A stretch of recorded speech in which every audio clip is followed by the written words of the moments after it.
Okay, I often get questions a lot from potential sellers of, I know I want to sell, but I don't know what to do. I don't know what to do with all my stuff. I don't know what to do to get my house ready. Should I fix that carpet? Do I need to paint?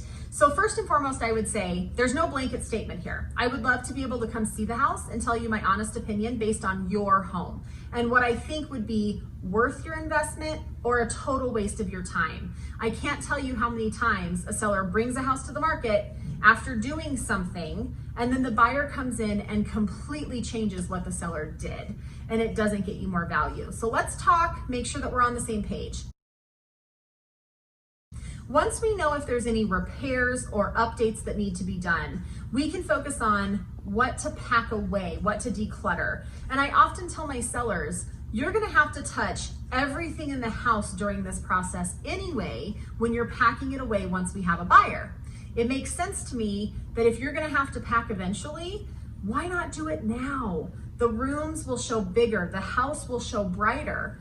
And when we get a contract and we're dealing with things like inspection and appraisal, you're not gonna have to also pack your entire home. If you have a garage, the best tip I can give you would be to get boxes from Home Depot or somewhere and go ahead and go through your house. And if there's something that you know you're not gonna touch or use in about 3 months' time, go ahead and pack it up. And you can stack those boxes in the garage.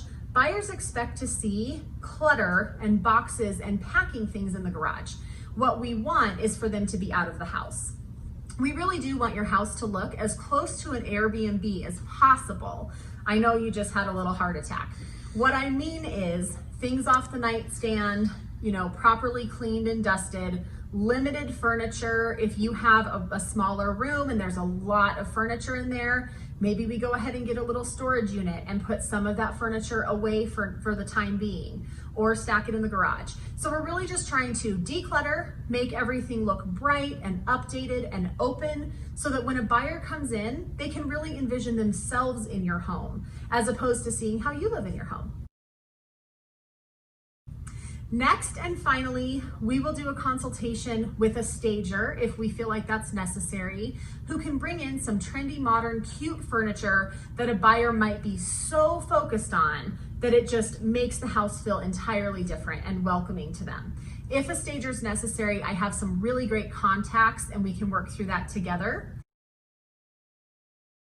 And then I also bring in my professional photographer. And I will say, I don't use wide angle lenses in my photography. The reason is a lot of realtors do that.